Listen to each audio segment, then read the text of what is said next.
அல்லேலூயா. உங்கள் யாவருக்கும் என்னுடைய அன்பின் வாழ்த்துக்கள். நீங்கள் யாவரும் சுகத்தோடும் நலத்தோடும் ஆரோக்கியத்தோடும் இருக்க வேண்டும் என்று உங்களை அன்போடு கூட வாழ்த்துகிறேன். இன்றைக்கும் யாத்திராகம புஸ்தகம் 14வது அதிகாரத்தை நீங்கள் முழுசாக வாசித்து பார்த்தீங்கன்னா 6,00,000 புருஷர்கள் எகிப்து தேசத்தை விட்டு புறப்பட்டு வராங்க.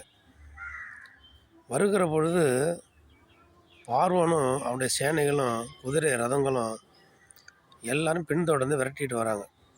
அப்போ இஸ்ரவேல் ஜனங்கள் திரும்பி பார்க்கும்போது ரொம்ப பயப்படுறாங்க. ஐயோ, நம்மளை என்ன செய்வாங்களோ தெரியலையே, மோசைக்கிட்ட முறையிடுறாங்க. உடனே என்ன பண்ணுறாங்க, எல்லோரும் கர்த்தரை நோக்கி விண்ணப்பம் பண்ணுறாங்க, வேண்டுறாங்க.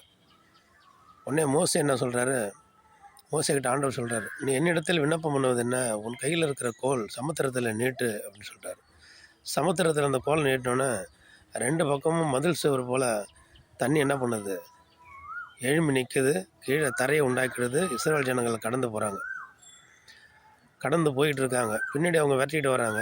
அவங்க கடல் நடுப்புற வராங்க. இஸ்ரவேல் ஜனங்கள் கடலை கடந்து அந்தான போயிடுறாங்க. அந்த தண்ணி கடல் அலை என்ன பண்ணுறது, எகிப்தினுடைய பார்வோனுடைய எல்லா சேனைகளையும் தண்ணி மூழ்கடிச்சு ஒருத்தர் கூட தப்பாதபடி எல்லாரையும் என்ன பண்ணிட்டு கொண்டு போட்டுட்டார் ஆண்டவர். அப்போ ஆண்டவர் நோக்கி விண்ணப்பம் பண்ணோன்னே செங்கடலை 2ஆக பிளந்து எகிப்தியர்களை, பார்வோனுடைய சேனைகளை, கிறிஸ்தவர்களுக்கு, தேவ மனிதர்களுக்கு, பிள்ளைகளுக்கு எதிராக புறப்பட்டு வந்த எல்லா ரதங்களையும் கொன்று போட்டார், அழித்து போட்டார்.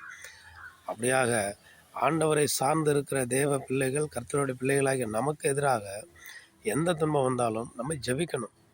ஜெபிக்கிற பொழுது பெரிய ஒரு அற்புதங்களை நமக்கு ஆண்டவர் செய்வார். நம்ம கூப்பிடணும், ஆண்டவர் நோக்கி கூப்பிட்டு எனக்கு உதவி செய்யுங்க, கேட்கும் போது ஆண்டவர் உதவி செய்வார். நம்ம அமைதியாக இருக்கக்கூடாது. ஆமென். அல்லேலூயா.